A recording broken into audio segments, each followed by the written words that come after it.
You're listening to the Naked Bible Podcast. To support this podcast, go to nakedbiblepodcast.com and click on the support link in the upper right-hand corner. If you're new to the podcast and Dr. Heiser's approach to the Bible, click on New Start Here at nakedbiblepodcast.com. Welcome to the Naked Bible Podcast, episode 414, Paul's use of the Old Testament series, the Messianic story, part 2, with Dr. Matt Halsted.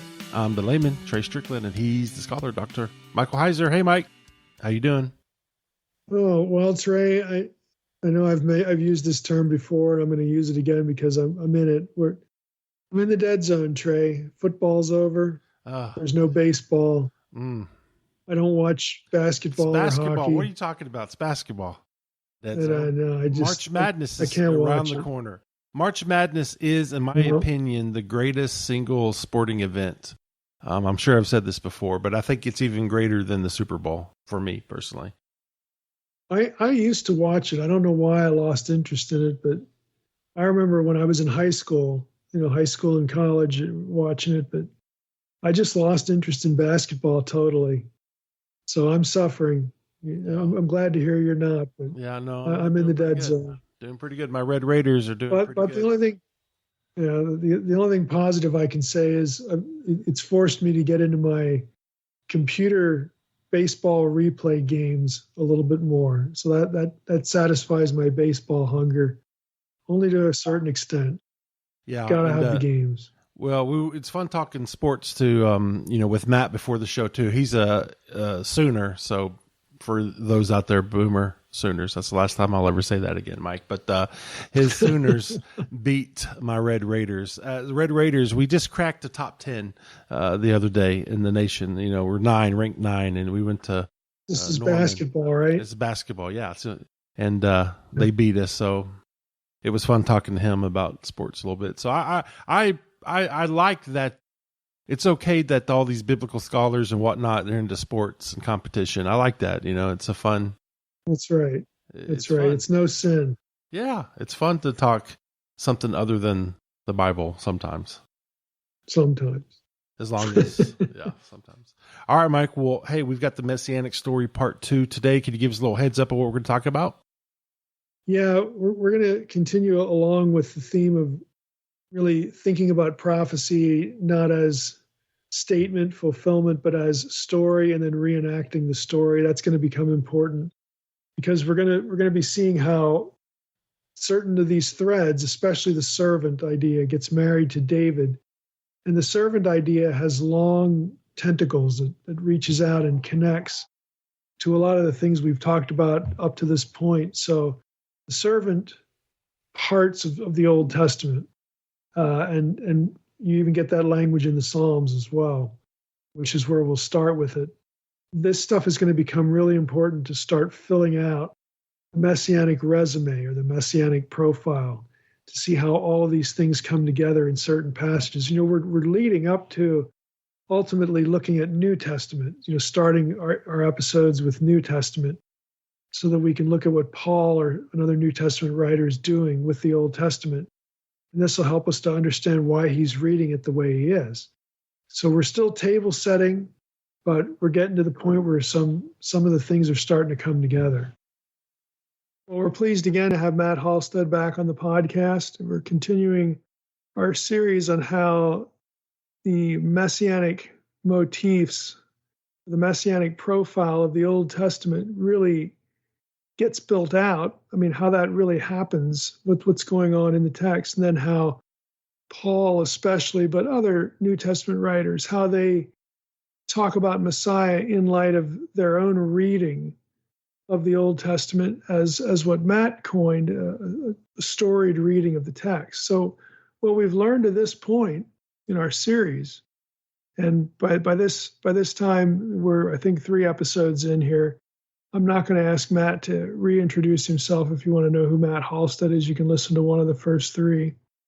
But where we're at to this point is we looked at, initially the deficiencies or the really kind of a skewered way of looking at the profile of the Messiah in the Old Testament, just fixating on the word Messiah.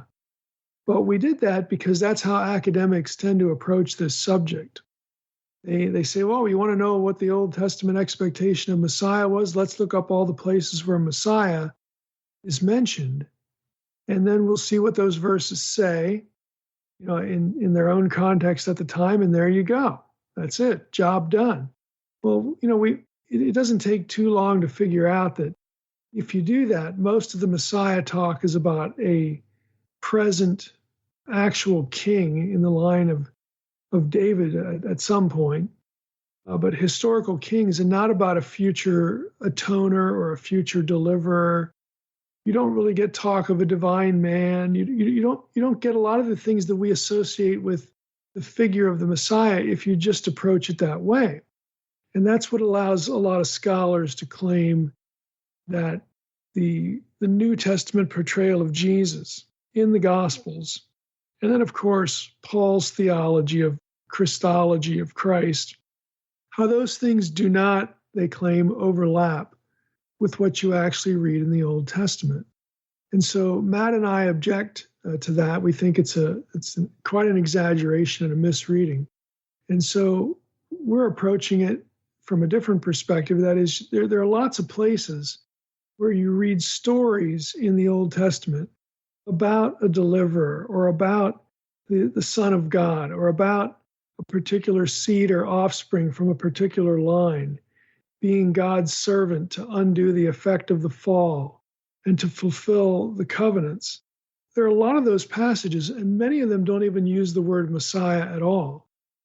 But to exclude them is really to do an injustice to the whole concept of a messianic deliverer. And so, again, Matt came up with the phrase that I like, storied reading of the Old Testament. Read the Old Testament as a story and see what motifs emerge. And to this point, we've talked about a number of them. There's the seed or the offspring motif. There's the motif of sonship. Israel, for instance, is called the Son of God, and so is the King. We know that there's going to be one human son from the line of Adam and Eve who would undo the effect of the fall. So there's a theme of sonship and seed or offspring that has to be thought about, because it later gets connected with star language, which is the language of divinity. It gets attached to rulership language, fulfillment of the covenants, especially the healing of the nations, where, Matt has made the comment several times, borrowing from N.T. Wright, that God's rescue plan for humanity, for the nations, was Israel. And that's, again, emerging out of the Deuteronomy 32 worldview that we spent a lot of time on this podcast talking about. We have all these things working together, the lineage, the star language, the sonship, the seed, the offspring, the rulership. And the last time we talked, we started to get into David a little bit. And so this time we want to turn our attention more to David language, the merging of David language with earlier Messiah language and Messiah motifs. And so I'm going to bring Matt in here. Matt, thanks for joining us again. And I think we're going to jump into Psalm 132, if I'm not correct. Yeah, that's right. Well, just want to say again, thanks for having me on again. And it's been a blast so far. So I look forward to looking at more text, this time in the Psalms about David. Yeah, so I hope that listeners are getting the point here that if you want to have a conversation about Messiah with a Jewish friend, the conversations that we're having here, right, in this series of podcasts are absolutely essential. Because if your Jewish friend has been, taught anything in synagogue about what those Christians say, they're going to think they can easily debunk it by appealing to, again, passages where the word Messiah occurs. But the subject matter is so much larger than that, so much wider, that this becomes really the way that these things need to get talked about, because they're the way that Scripture presents the idea of a Messiah, not just, stuck in history and a particular king in the Old Testament that we can read about. It goes far wider than that. There's an expectation of more to come that's consistent with what was there earlier, but is not limited by what was there earlier. So Yeah, Matt, why don't you get us into Psalm 132 and we'll see what we're talking about here today. Yeah, absolutely. And I want to just piggyback off of that real quick.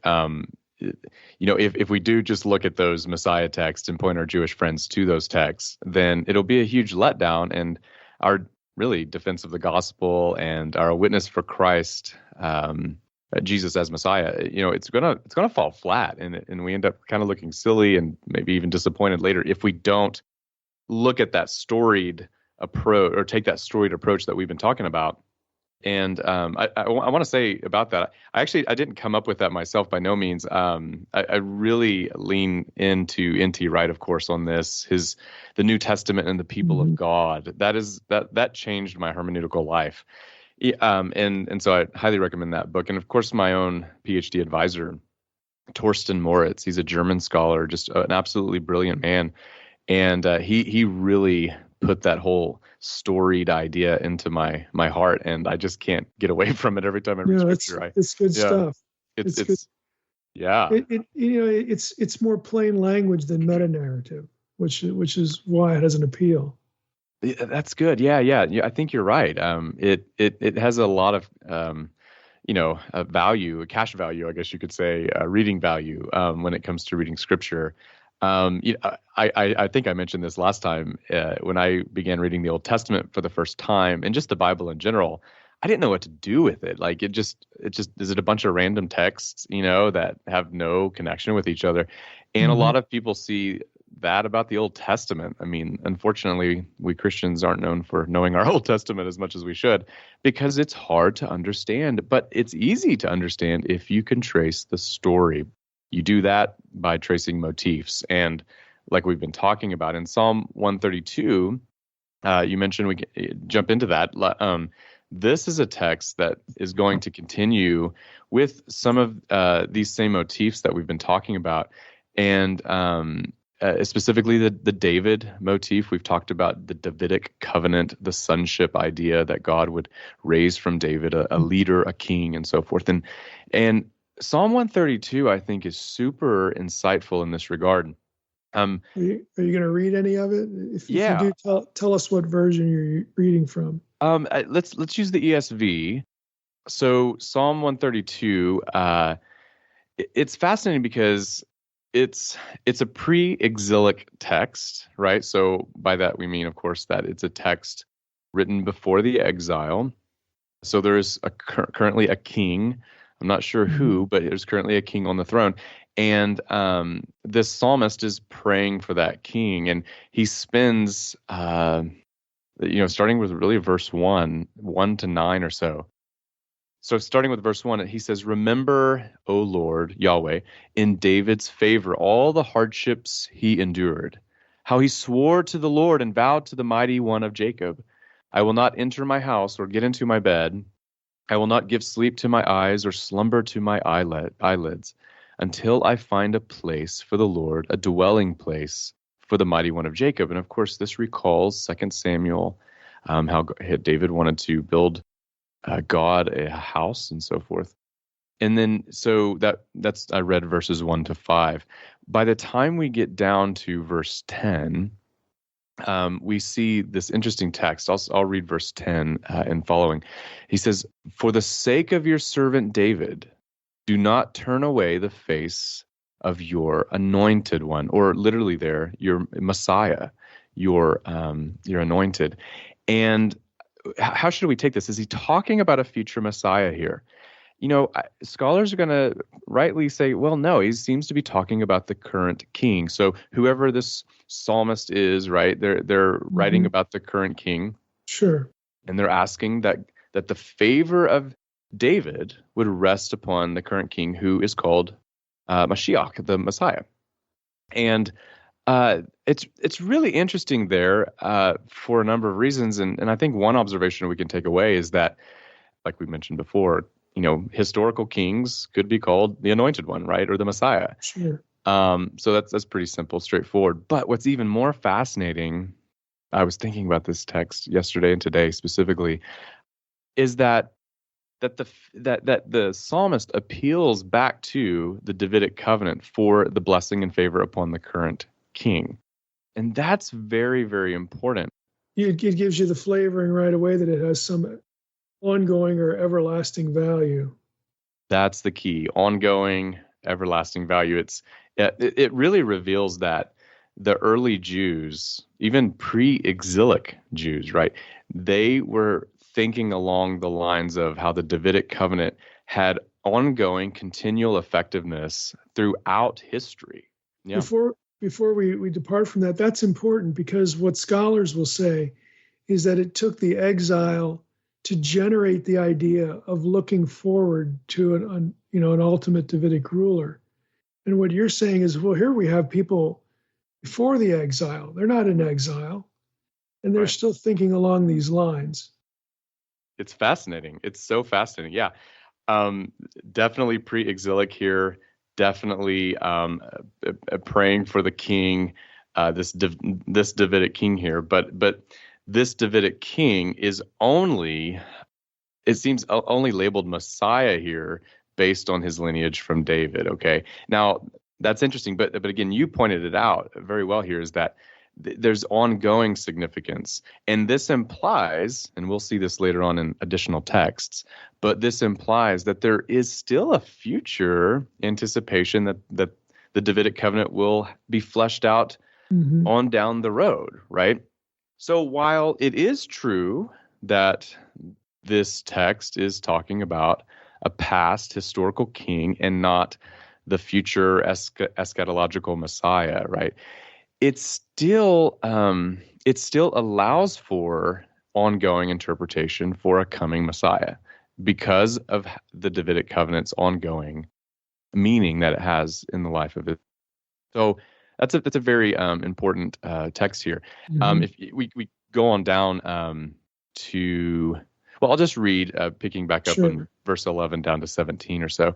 Verse 11, the Lord swore to David a sure oath, from which he will not turn back. One of the sons of your body I will set on your throne. If your sons keep my covenant and my testimonies that I shall teach them, their sons also forever shall sit on your throne. For the Lord has chosen Zion. He has desired it for his dwelling place. This is my resting place forever. Here I will dwell, for I have desired it. I will abundantly bless her provisions. I will satisfy her poor with bread. Her priests I will clothe with salvation, and her saints will shout for joy. There I will make a horn to sprout for David. I have prepared a lamp for my anointed. Here, it's really interesting. My anointed here, mashiach, Messiah. I don't know what you think about this verse. It seems to me to point back to David himself, right? Well, in parallelism there in verse 17, I think you can make a really good argument for that. That's what I was thinking too. The horn and the lamp are parallel. David and the anointed there are parallel. When we read the Psalms, that's definitely what we have to look for. But nonetheless, here, I think you have what we need to see here is that, again, same thing, ongoing significance of David. God's going to continue to be faithful to the Davidic promise to carry that out into the future. And so what's interesting here is if Mashiach here is a reference to David, that's interesting because in the verse we just read, verse 10, Mashiach was applied to the son of David, or one of the sons of David, whoever the current king was, right? So Messiah language, and this is kind of the point with this, Messiah language is intimately associated with David, right? And the Davidic line. And I think that's going to be important for later. Well, it will be, because of what David connects to, 4 or 5 different things. Yep, exactly. Yeah, I mean, like we talked about last time, we have that offspring motif, which is, very much important for David, and kingship motif, that's going to be important, and it already has been important, of course. So you have all these motifs, and really they do coalesce and they come together in the Davidic dynasty, right? And especially when we get into some other texts, it's going to be interesting because I think we'll see that this coming one, whoever he is, he's going to be part of the line of David, right? But he's also going to be something different as well. And jumping too far ahead here, but nonetheless, something we can anticipate. I think what's interesting here too is that if we can just maybe venture into the prophet Jeremiah for a moment, he mentions David in chapter 33, verse 15. And it's an interesting text because for those who are familiar with that context, Jeremiah has just finished talking about the new covenant. Jeremiah 31, this is the famous text where he's, outlined this new covenant idea, and it's a really neat text. So, but after that is in chapter 33 is where he gets into David. So let me look at this, pull it up here. Jeremiah 33. Let's see, begin with verse 14. He says, "Behold, the days are coming, declares the Lord, when I will fulfill the promise I made to the house of Israel and the house of Judah. In those days and at that time, I will cause a righteous branch to spring up for David, and he shall execute justice and righteousness in the land." Verse 16, "And in those days Judah will be saved, and Jerusalem will dwell securely, and this is the name by which it will be called, the Lord is our righteousness." So this is important because even during Jeremiah's time, the prophet of doom, as he was known in his ministry, he, the weeping prophet just doesn't quite capture it. No, I mean, he's the beat up prophet. He's the depressed prophet. I mean, he's an interesting character. If anybody wants to do a fun case study on a character in Scripture, Jeremiah is your man. He's one of my favorites. But yeah, he's got a lot going on in his life. And here he is prophesying right on the edge of exile, right? So Judah is, about to be beat up and launched into exile, and yet they're waiting. There's this anticipation, I should say, at this point, for the Davidic son, a branch, he's called, to come execute justice, bring righteousness back to the land. I think this is interesting here in some respects, because later on in the chapter, David is once again called a servant, God's servant. And there's even here, it's important to take note of that, I think, because there is a servant motif, like there is an offspring motif and a sonship and a kingship motif. There's a servant motif that's going to be important for Isaiah. We'll look at that later, of course. But here you have the servant motif paired with David pretty regularly in Scripture. And I think there's something to that. You get that branch language back in Psalm 132 as well. That's correct. There's a connection there. Mm-hmm. Yeah, it's easy to read over that. Exactly. Yep.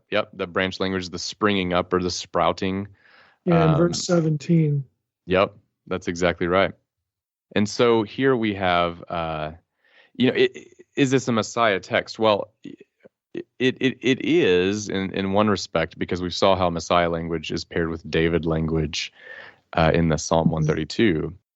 Here, you don't have Messiah in this verse that I read, but I think you still have sort of the same concept. You have like a future David. Yeah, exactly right. What were they expecting? Were they expecting this eschatological Messiah at this point, or were they expecting just the restoration of the Davidic monarchy once the exile ended? Right. That is what seems to be in view here.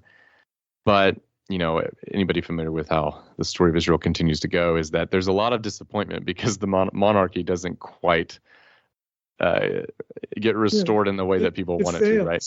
Yeah. it fails before the exile, and it's just as much of a disappointment afterwards. Right. That's exactly right.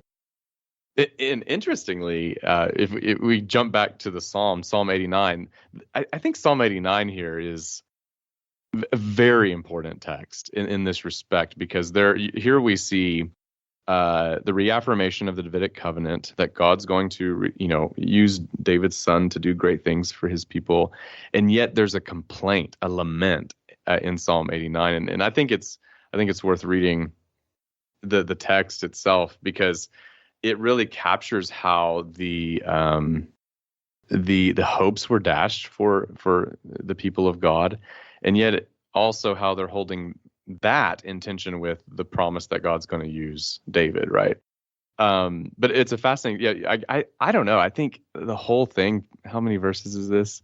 Oh well, it's kind of long, but we can read it at length. Okay, okay, yeah. Maybe start with verse 1. It's fascinating.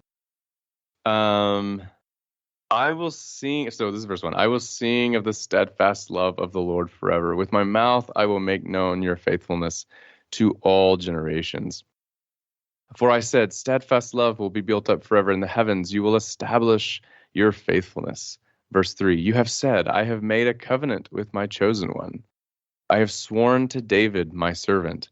I will establish your offspring forever and build your throne for all generations. So here you see the affirmation of the Davidic covenant. Pretty simple, straightforward. And then we'll just keep reading. Let the heavens praise your wonders, O Lord, your faithfulness in the assembly of the holy ones. For who in the skies can be compared to the Lord? Who among the heavenly beings is like the Lord? A God greatly to be feared in the council of the holy ones, and awesome above all who are around him. O Lord God of hosts, who is mighty as you are, O Lord, with your faithfulness all around you. You rule the raging of the sea when its waves rise. You still them. You crushed Rahab like a carcass. You scattered your enemies with your mighty arm. The heavens are yours. The earth also is yours. The world and all that is in it, you have founded them. The north and the south, you have created them. Tabor and Hermon joyously praise your name. You have a mighty arm. Strong is your hand. High your right hand. Righteousness and justice, the foundation of your throne. Steadfast love and faithfulness go before you.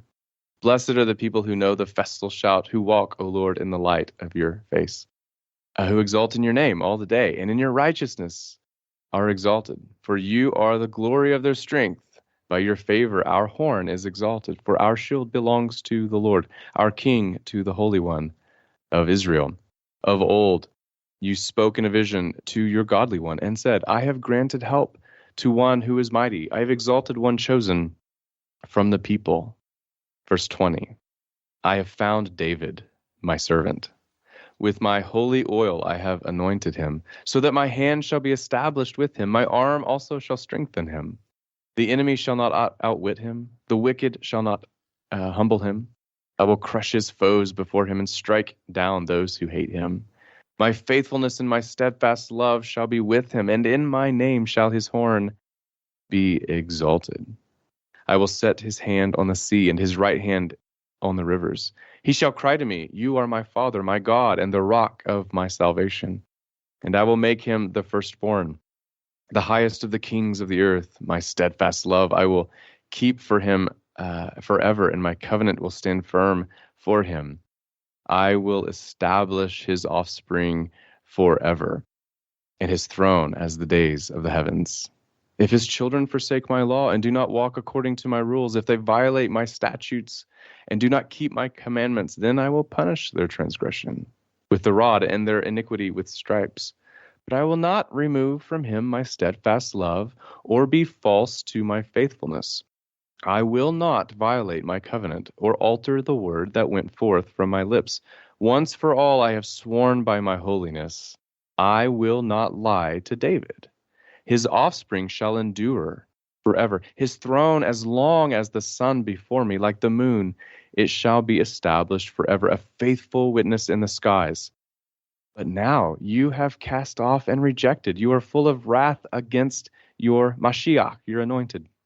You have renounced the covenant with your servant. You have defiled his crown in the dust. You have breached all his walls. You have laid his strongholds in ruins.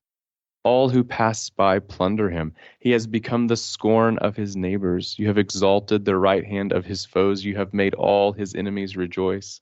You have also turned back the edge of his sword, and you have not made him stand in battle.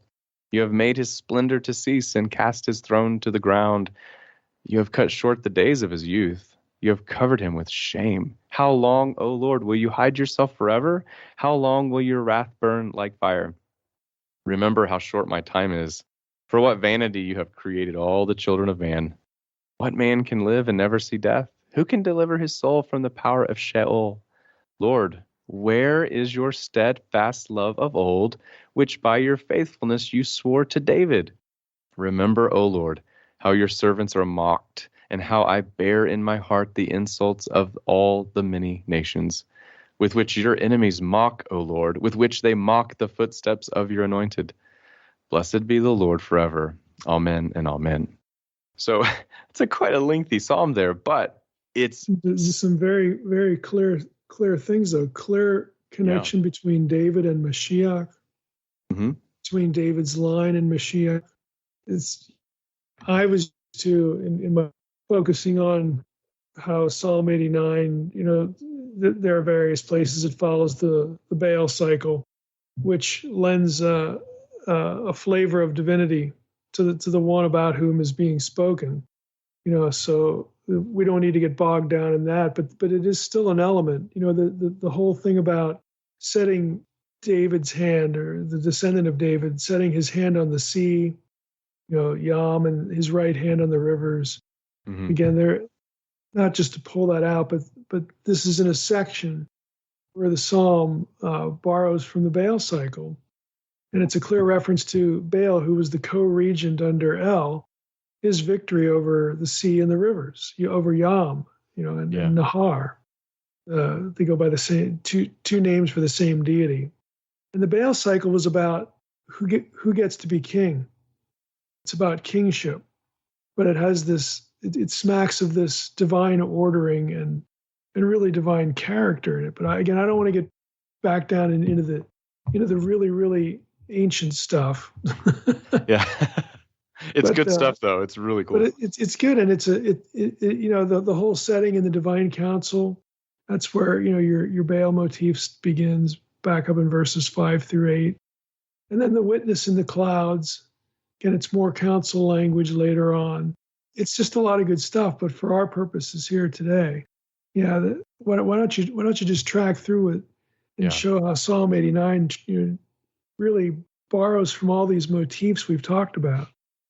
Yeah, I mean, it's a complex psalm in one sense because it's a praise psalm, celebrating, the rule and reign of Yahweh, like you were saying, over the forces of darkness and that realm and so forth.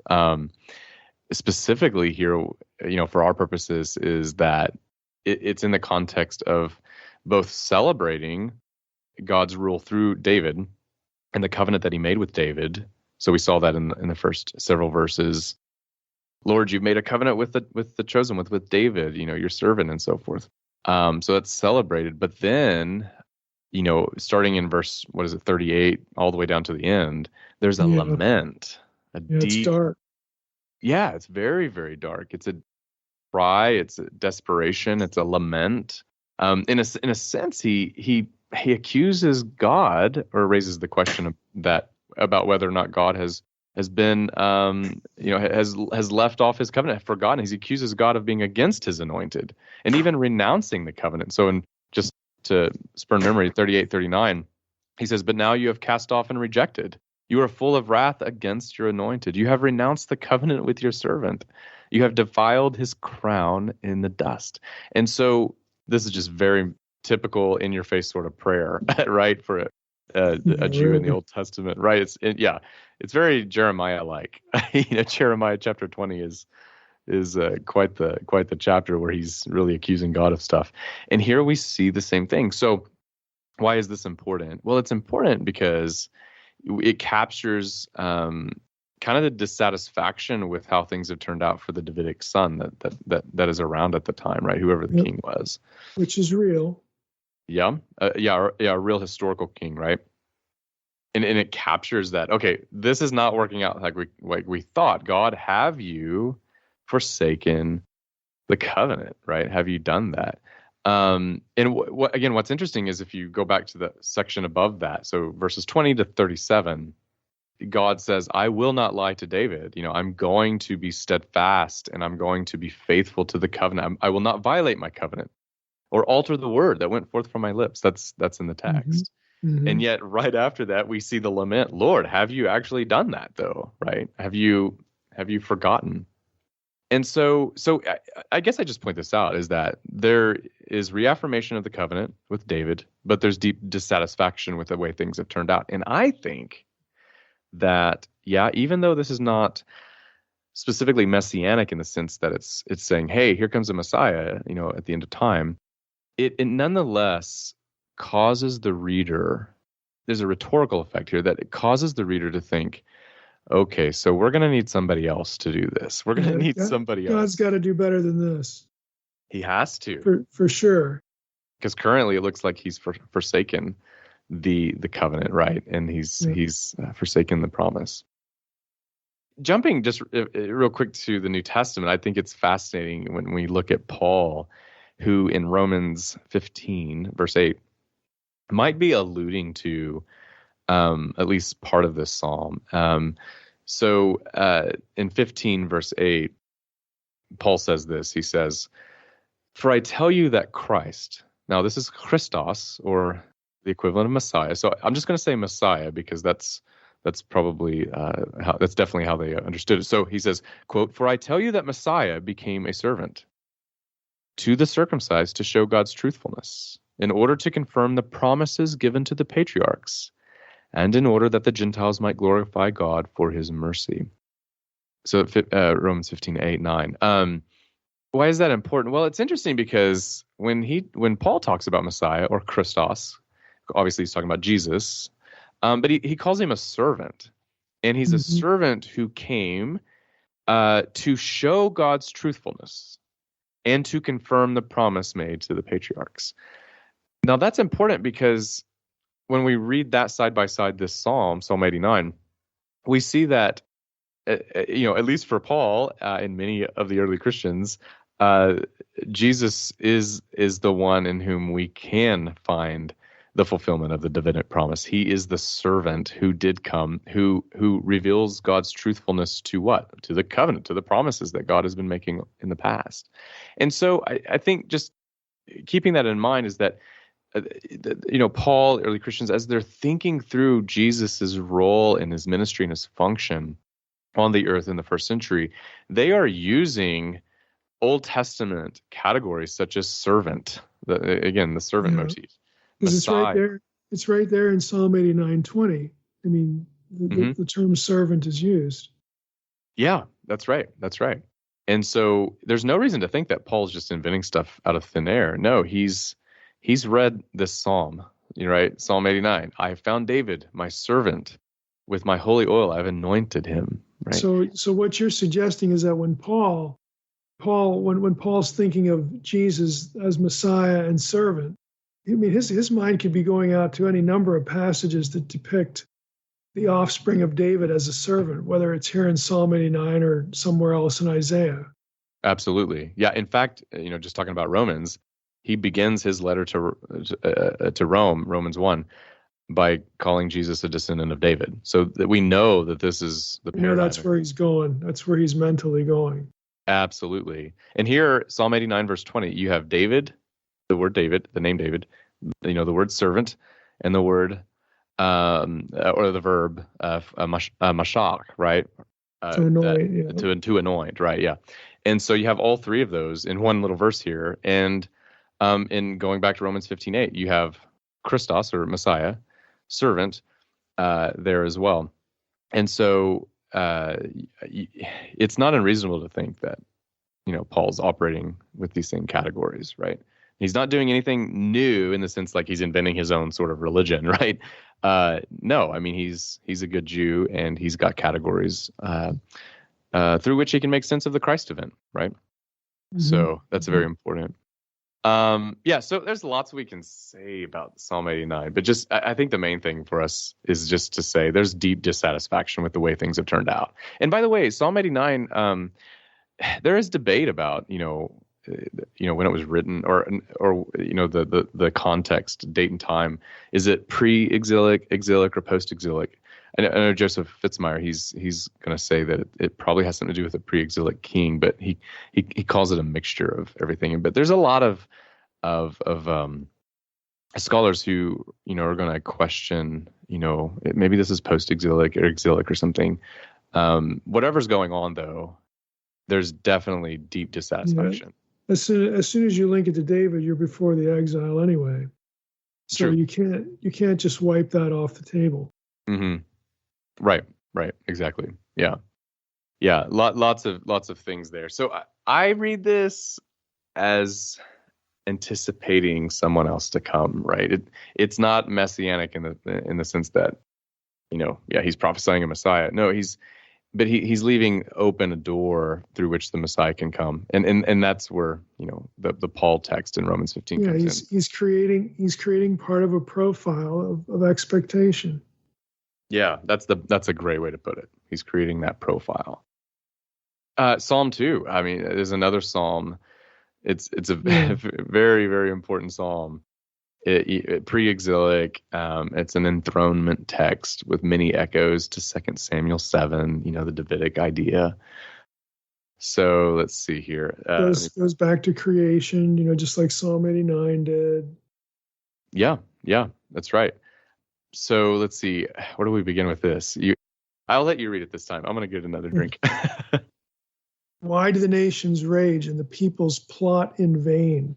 The kings of the earth set themselves, and the rulers take counsel together against the Lord, and it's Yahweh, the divine name, and against his anointed. So there we have our Mashiach, saying, let us burst their bonds apart and cast away their cords from us.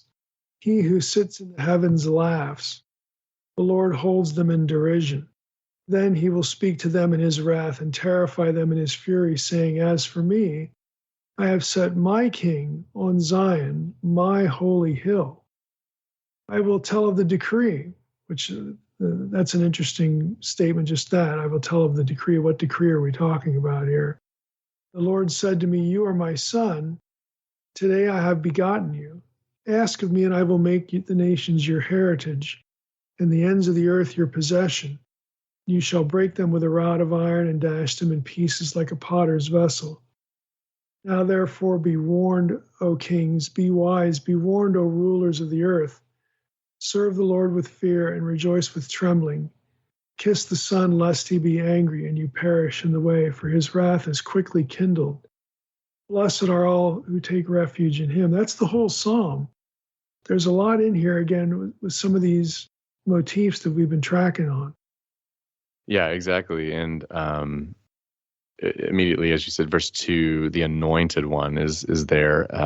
The rulers of the earth, they come together against the Lord and against his anointed. So, who's the anointed here? Who is the Mashiach? Well, scholars, depends who you ask, of course, but some scholars are going to say, well, this certainly seems to be a pre-exilic king. It's an enthronement text to celebrate this king's crowning or something to that effect, right? And so there's many scholars who root it back into history. This is not a future whatever. Right. And where do coronations take place? Okay, there's a king and a court and a priesthood and basically all the trappings of coronation. Mm-hmm. Exactly. The reason I mention it is because I'm the divine counsel guy. Okay, so when you see the reference to the nations, well, where else have we seen the nations? We just saw them in Psalm 89. The whole, again, how this is it's not just a negative judgment, but it's the cure, again, for the national problem that emerges out of Babel. Again, the whole Deuteronomy 32 worldview thing. And Psalm 89 was rooted in a council decision, and that matters because when you get into the exile, and you get post-exile, you're going to have some really important texts like Daniel 7, that are absolutely related to Messiah and kingship in a very futuristic sort of way, that are set in the divine council. Isaiah 40 set in the divine council. You get the 6 or 8 plural verbs there. It's as though when scripture writers want to convey that God is getting down to work, you'll often get one of these coronation scenes or one of these divine council scenes, one of these commissioning scenes. Can't divide Messiah from a number of those scenes. The Messiah connected back to some way. Yeah, I think rooting it back into and finding those connections with the divine counsel scene is super important. Like the text we just read, there's that divine counsel scene there everywhere, and it opens up. I don't know. I mean, it opens up new ways of thinking about Messiah himself. You know what I mean? Like, especially in these texts, because, well, Psalm 2 here, what we've just read, it's New Testament scholars are going to quickly identify their quotations in the book of Acts and in Habakkuk, and Sure. I'm not Habakkuk, but Hebrews, and so I guess we can just jump to Hebrews real quick, because Hebrews chapter 1, because there's a scene here. Hebrews chapter 1, verse 5 or so. Hebrews 1, verse 1. We'll start there. It says, "Long ago, at many times and in many ways, God spoke to our fathers by the prophets. But in these last days, he has spoken to us by his Son, whom he appointed the heir of all things, through whom also he created the world. He, the Son, is the radiance of the glory of God and the exact imprint of his nature, and he upholds the universe by the word of his power. After making purifications for sins, he sat down at the right hand of the Majesty on high, having become as much superior to angels as the name he has inherited is more excellent than theirs. For to which of the angels did God ever say, 'You are my son, today I've begotten you'? Or again, 'I will be to him a father, and he shall be to me a son'?" So that's verse 5. So this is a quotation. The part where it says, "To which of the angels did God ever say, 'You are my son, today I've begotten you'?"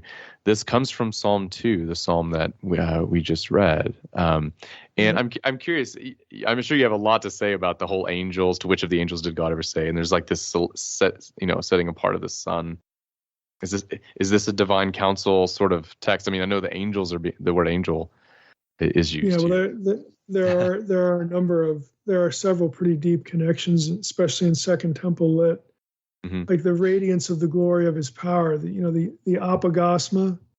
It's a term that's used only one place in Greek literature, other than here in your biblical Septuagint, and that's in a passage that talks about wisdom. Wisdom as the co-creator figure from Proverbs 8. She is the apogosma of the glory of God, and she's enthroned. Yeah. With God. I mean, so in a divine counsel setting, I mean, there are a number of wisdom texts in Second Temple literature. This was a big deal to them because the Jews interpreted wisdom as Torah, which puts Paul's problem in a whole new light. He's trying to elevate Jesus above Torah, and when he does that, and when he calls Christ the wisdom of God, or when the writer of Hebrews here starts equating Jesus with the wisdom figure, the co-creator, that strikes against the heart of what a lot of Jews were thinking, because they were thinking that was the Torah's place, not an inherited son, or not a messianic figure. They actually wanted to displace Messiah in certain passages like this with Torah. So it really heightens the tension that Paul's trying to get them to look at Jesus instead of Torah, for their identity. It really thickens the plot there. And the whole idea in verse 4 about possessing the name.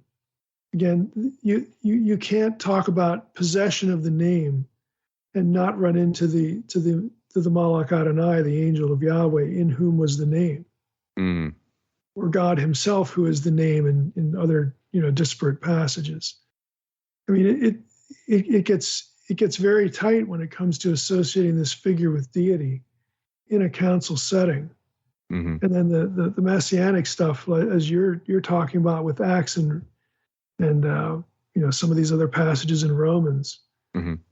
It's one of these things where just start putting the pieces together, put the pieces of the profile together, and look at what's emerging.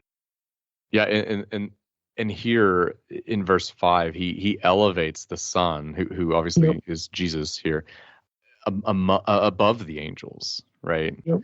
And I'm assuming here you don't take angels as just just the regular messengers that go do stuff? Like, but is this somebody? I mean, is this the group of council? Is it just everybody? I think this is a pretty sweeping statement. There are no exceptions to being inferior to the Son. Right. Yeah. Yeah. All spiritual beings, essentially. Yeah. Yeah. No, I would agree with that. I think that's the natural way to read this. And the way the way the author of Hebrews, whoever that person was, the way they do that, the way they elevate the Son is by quoting Psalm 2, verse 7. You are my Son, today I have begotten you. So they bring in this Psalm 2 text, this Messiah passage. Messiah occurs in Psalm 2, verse 2, right? The word there. But and so he quotes verse 7, but it's still definitely the Messiah in view. And so the Messiah figure is elevated above all the spiritual beings, right? So he's somebody, and as you said, a co-creator, right, with Yahweh. I mean, he's not mere man, right? He's not. Even the begotten language. Yeah. If you're tracing this back through Jewish thought into the Second Temple literature, wisdom gets pre-existent status. Mm-hmm. You can quibble about how, does this match later formulations of the church fathers, with the Trinity and all this kind of stuff. Mm-hmm. The fact is, if you have a hypostatized attribute of God, wisdom, which everybody more or less agrees on, that we have a wisdom and we have a personified figure here. Well, then if you ask the question, was there a time when God lacked wisdom? It points to the absurdity of trying to come up with a beginning point, right, for this pre-existent figure. And all of that baggage is lurking in the background of Hebrews 1 here of Jesus. Yeah, and anybody knows and who has read Hebrews knows that it's very much a Jewish text, right? I mean, so whoever wrote it knew their Bible, right? So yeah, you would definitely expect this. Interestingly, Paul, who I don't think wrote Hebrews, but I guess it's possible, but he mentions how Christ is our wisdom. So in was it 1 Corinthians 1:30? He says, reading from the ESV, and because of him, you are in Christ Jesus, who became to us wisdom from God, righteousness and sanctification and redemption. So here, Jesus is just clearly identified as wisdom, right? And, to us Westerners who may not have the Old Testament and even Second Temple Jewish ideas in the back of our brain, we just read that as like, oh, okay, Jesus is the person who makes us really smart and wise. Yeah, he helps us study for our SAT, That's right. And this is why he's a really smart guy. Yeah. We would agree. I mean, he's super smart, but that fails to capture what is being said there. This is why, and I know your audience knows this. I tell my students all the time, like, if you don't know background stuff, if you don't know, the background literature, the worldview of the time, these texts won't make sense, right? I say all the time, if you want to understand the content of Scripture, you have to know the context of Scripture, and that context means more than reading the verse ahead and below and around. No, you've got to get behind, underneath the text. You've got to get into that world, and that's exactly what you're doing here. And even though wisdom was the chief mechanism by which God did everything. Yeah. Because he creates with the spoken word, and the word reflects his wisdom. All these things work together to create this portrait of God. And then when wisdom becomes this separate figure that gets talked about in cooperation with God, then that just ups the ante. It's wisdom is just part of the old Second Temple Jewish two powers in heaven thinking. I mean, you have the word, you have the name, you've got the glory, you've got the angel, you've got wisdom, you've got the memra, any number of the rider on the clouds, any number of ways that this idea was expressed, that you have the invisible, transcendent Yahweh, and then Yahweh coming to be with his people in some visible, corporeal, tangible, detectable form. That's very Jewish. And Absolutely. wisdom is part of that. Absolutely. So I think we see this as well in what Jesus himself says. In Matthew 22, he quotes from Psalm 110. And so I'll just read Psalm 110. It's a real short text. It says, the Lord, Yahweh, says to my Lord, sit at my right hand until I make your enemies your footstool. Yahweh sends forth from Zion your mighty scepter. Rule in the midst of your enemies. Your people will offer themselves freely on the day of your power. In holy garments from the womb of the morning, the dew of your youth will be yours. Yahweh has sworn and will not change his mind. You are a priest forever, after the order of Melchizedek. The Lord is at your right hand. He will shatter kings on the day of his wrath. He will execute judgment among the nations, filling them with corpses. He will shatter chiefs over the wide earth. He will drink from the brook by the way. Therefore, he will lift up his head. Yeah, this is such an important text, especially for New Testament scholars, because it's quoted in various places in the New Testament. And that first line there, first verse, the Lord said to my Lord, sit at my right hand until I make your enemies your footstool. It's very important because Jesus actually quotes from this in Matthew 22, verse 41 to 46, which is an interesting text because, and I'm bringing this up because it really will affirm what we've been saying, what you've been pointing out about how there's this divine nature to this Messiah, this coming one that early Christians and of course Jews, I think, were they had categories for, I should say. And we see this in Matthew 22, where Jesus actually addresses the Messiah's Davidic sonship. And anyway, I'll just read the text. It says, Matthew 22, verse 41, it says, now while the Pharisees were gathered together, Jesus asked them a question, saying, what do you think about the Christ? What do you think about the Messiah? Whose son is he? And they said to him, the son of David. And then he said to them, how is it then that David in the Spirit calls him Lord, saying, the Lord said to my Lord, sit at my right hand until I put your enemies under your feet. If then David calls him Lord, how is he his son? How is the Christ his son? And no one was able to answer him a word, nor from that day did anyone dare to ask him any more questions. And I bring this up because it sounds like Jesus is denying the Messiah's Davidic lineage or sonship. But I don't think that's what he's saying here. I think what he's doing is he's urging the Pharisees to reconfigure what it means to be a Davidic son. He's saying the Messiah is David's son, but he's also divine. That there's an element to this whole equation that it takes it beyond mere what's humanity. really funny about this, I mean, and I say funny, and I almost mean it humorous, because you'll have people object, especially Jewish friends, who to this language here, and again try to make the point that you can't have the Messiah also be divine and so on and so forth, because there's only one throne and there's only one. Hey, Judaism has room for a dual throne in lots of passages. Absolutely. Both in the Hebrew Bible, and here's one of them, okay, and outside the Hebrew Bible. I mean, you have Adam get exalted to occupying the throne of God with God. You get it for Jacob or Israel. You get it for Moses. You get it for different select angels. You get it for the wisdom figure.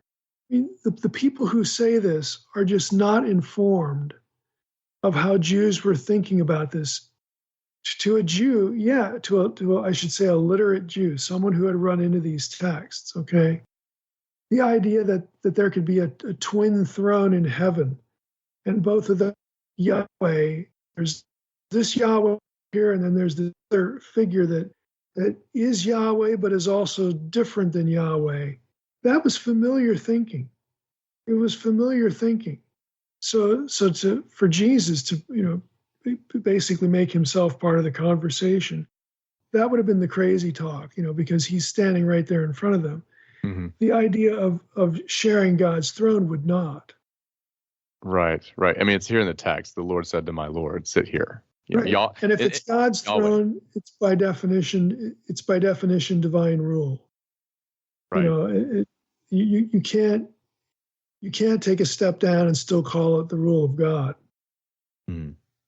Yeah. And do you think here the Pharisees are, are they not that acquainted with Psalm 110 and really thought this out? Or is it, because we have to remember there are Judaisms, right? I think there are answers they could have given, but they would have been answers offered by some of their theological opponents. Mm-hmm.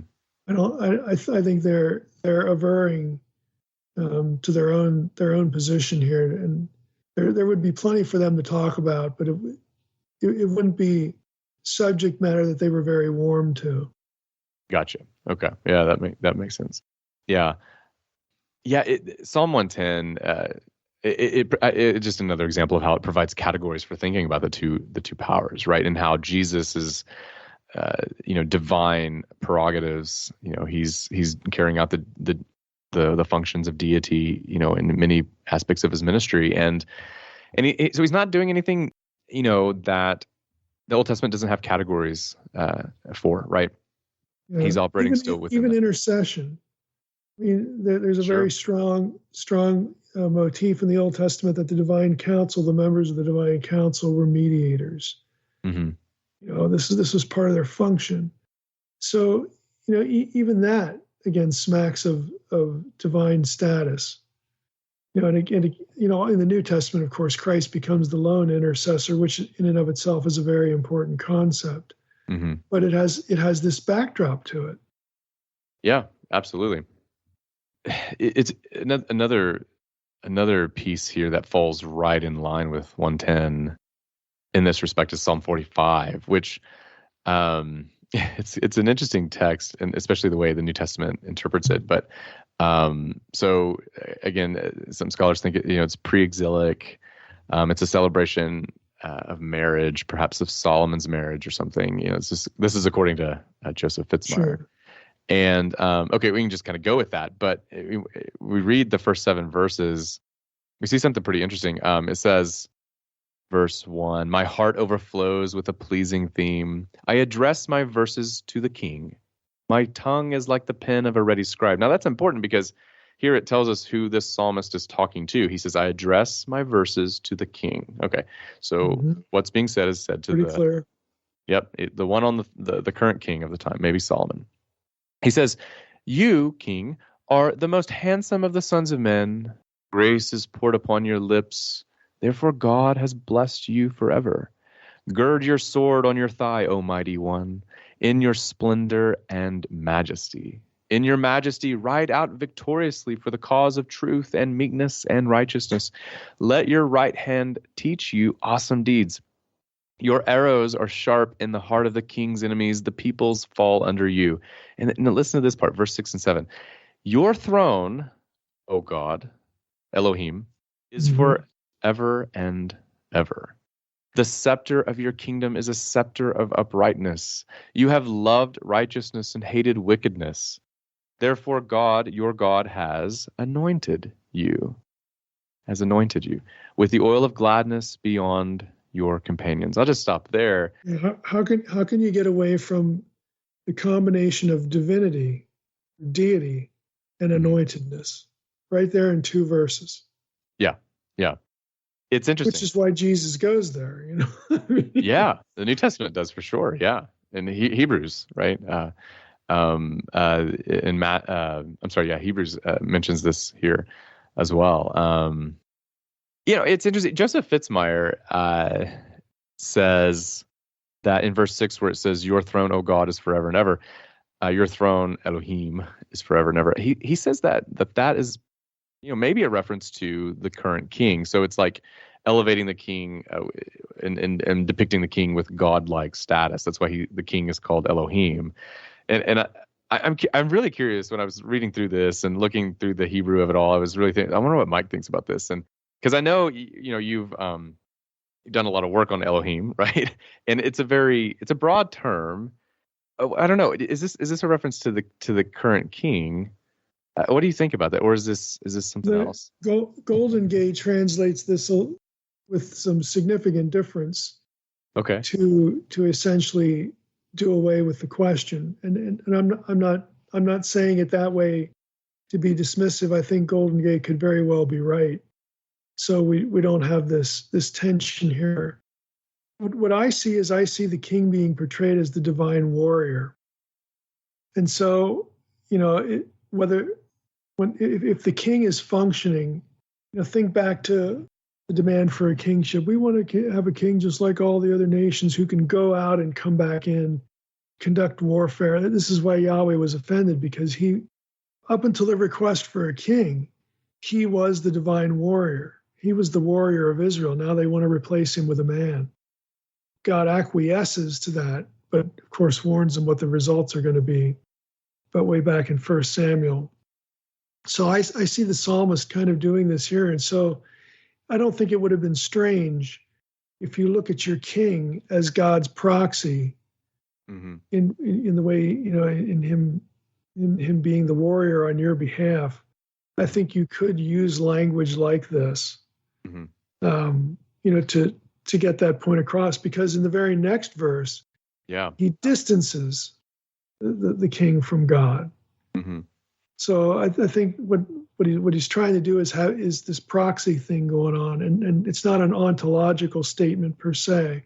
Right. You do enough of this kind of thing where you're blurring the distinction between the two, and it's gonna raise questions. It's gonna create categories like you said a few minutes ago. To me, there are other passages that smack of divinity stronger than Psalm 45. I think Psalm 110 is one of those, but only because you can look at it in terms of this proxy thinking. Right. I like that. I like the language of proxy and seeing it like that. I agree. I mean, a person could. I think that's what he's doing. I mean, I've just been thinking about this a lot in the past couple of days, and now why this is important. He doesn't demand that we pick either. Well, either pick a proxy or say that the Messiah is God. The answer to that is yes. Right. Because the Messiah functions as a king. Right, and it arises out of the two Yahwehs thing. When I say two Yahwehs, two powers in heaven, you have to think co-regency, the way they looked at co-regency, and on an earthly level, and then that gets transported to the heavenly level, where both figures who have kingship status, they have an ontological equivalence, but they also have ontological distinction on both the earthly realm and in the heavenly realm. And we're not forced to deny one or the other. These are familiar categories of thinking. Right. All the more interesting is, in light of what you just said, is whenever the New Testament picks this passage up, going once again back to Hebrews 1, verse 8 and 9, speaking about Jesus, the writer of Hebrews says, "But of the Son," he says, "your throne, O God, is forever and ever. The scepter of uprightness is the scepter of your kingdom. You have loved righteousness, hated wickedness. Therefore God, your God, has anointed you with the oil of gladness," right? Beyond your companions. Yeah, it's the same thing. It's this. There's an association or an identification, but also a distancing. Right. Yeah, and I think we can ask our question. Okay, is the writer of Hebrews, is he? He's interpreting this about Jesus Christologically. This is a reference to Jesus, right? But it's not. This is where the wisdom stuff becomes real important in Hebrews. Yeah. An important thing too to remember is that the writer of Hebrews is not doing anything odd with his interpretation that the psalmist is doing in Psalm 45, right? Or that you're going to have Second Temple Jewish writers do. Right. Absolutely. He's right there with the mainstream. Right. Yeah. So labeling Jesus as this Messiah who was anointed and so forth like that. It's no different than what Psalm is doing with Solomon, if indeed this is about Solomon, right? As the king who carries out the functions of Yahweh on the earth, right? So it operates within the same sort of field of play, right? So again, I mean, if we're talking to our Jewish friends, I mean, the author of Hebrews is not doing anything that's really that odd. And I think that's important to point out. I mean, they're on the same playground here, if you will. Yeah, and we have to realize too that when we have Jewish friends, or we want to engage on these discussions with people who have Judaism as part of their background, a lot of them do not know their Old Testament well either. Mm. I mean, they're in the same boat as the Christians, but they do know how to pick at this argument of, well, if you're talking about the Messiah, you can only use passages that use this terminology. Well, here we've seen how you can find those. You can find those with some of these other motifs in them, but you have to be able to build out the motifs Mm-hmm. to have a coherent, dare I say, winning discussion with your Jewish friend when it comes to how we look at Jesus as Messiah and as the God-man. If all you can do is talk about the verses that have this term in them, you're really cutting off a lot of the discussion and a lot of what your friend needs to hear, a lot of what we need to have inculcated in our own theology, so that it makes more sense, when we compare the Testaments. Right. Absolutely. Yep. I think that's good point there. One thing. Oh, go ahead. Sorry. No, go ahead. Finish your thought. Yeah, I was just gonna say that, when we look at these texts like Psalm 45, Psalm 132, we look at these as Messianic texts, and people listening to us, that might be a little, I don't want to say alarmed, but just kind of maybe confused. Like, okay, if these are just about historical figures, Solomon or some other historical king, how can they at the same time be held as like prophecies about the future, about the eschaton, Mm-hmm. or Jesus? And I just wanted to say one quick thing about that. And this is so important. When it comes to biblical prophecy, Old Testament and the New Testament's use of prophecy, we cannot think about prediction fulfillment as the definition of prophecy, right? Prophecy is not... It's not always the way it works. No, not at all. And I think a better way to see it is another way, is what sometimes scholars can describe it as act and reenactment. I think this idea that you have in the stories of Scripture, you might have an event, something that happens, like say the Exodus, right? What you're talking about is typology. Yeah, in a sense, I think, typology. Events or institutions or figures or that get reenacted. They can, and I think that's the way we can see these events here in or these descriptions of King Solomon, or whatever psalm we're looking at, is that those can be types of the one who is come. And like we said a moment ago, looking toward the future was not out of question, because as we saw in Psalm 89, they were themselves, early Jews themselves. You got to do better than this, Lord. Yeah, they were on the lookout. And so it's appropriate, I think, to look at the New Testament and say, well, the New Testament writers, they were on the lookout too. And as it turns out, they found him. They found the Messiah. Yeah, the writer of Psalm 89, some of this other stuff that you've tracked through today, there's no way that he's thinking God did his job. Right. With the way things are. I mean, they're still definitely looking. So they're taking God at his word. He's not going to deny, his covenant with David. Well, I think their attitude would be, if we can take God at his word, that he is going to, not forsake his promises to David, mm-hmm.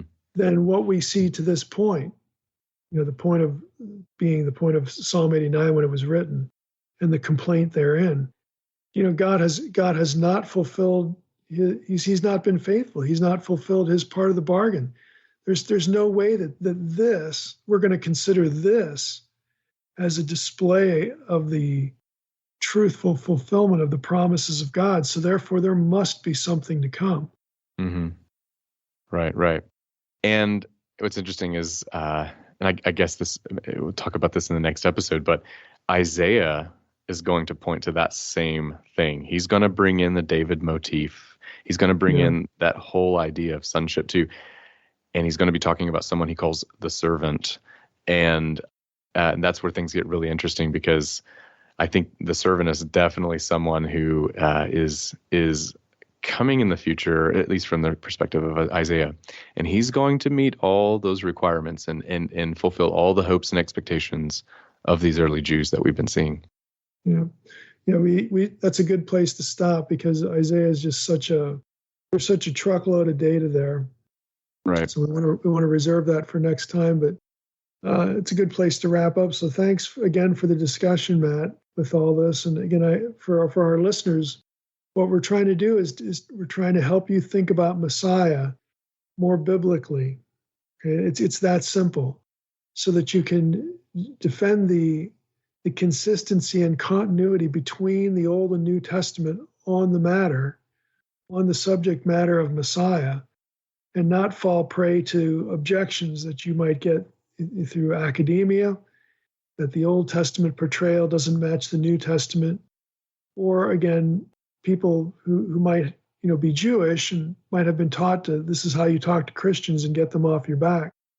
We can do a little bit better for them and help them think through scriptures that they take seriously too, and show how the portrait of Jesus is very consistent with what your forefathers would have been thinking. And so maybe we need to be able to think about that a little bit better. So thanks again for joining us. Okay, Mike, it's fun to hear y'all two talk about this stuff, and we're getting into the weeds, which I love. Yeah, the weeds are good. And we'll hit more weeds. And when we get, like I said earlier at the beginning, when we get into sort of starting with New Testament passages, you're going to see how the weeds are important. You'll be able to see, hey, here's this weed, here's that weed, and they're functioning together in this way. They're growing together, they're coming together. Again, this is how we need to become better readers of our Old Testament. We need to know the stories, but we need to know the story elements, the plot lines, the subplots, the motifs. Again, whatever word helps flesh it out in your mind. All of these elements of a story are going to be repurposed in the New Testament by Paul and by other writers. And so if we can read the stories with them, we'll understand what they're doing a lot more. All right. Well, I'm really looking forward to next week as the conversation continues. And with that, I want to thank everybody for listening to the Naked Bible Podcast. God bless. Thanks for listening to the Naked Bible Podcast. To support this podcast, visit www.nakedbibleblog.com. To learn more about Dr. Heiser's other websites and blogs, go to www.drmsh.com.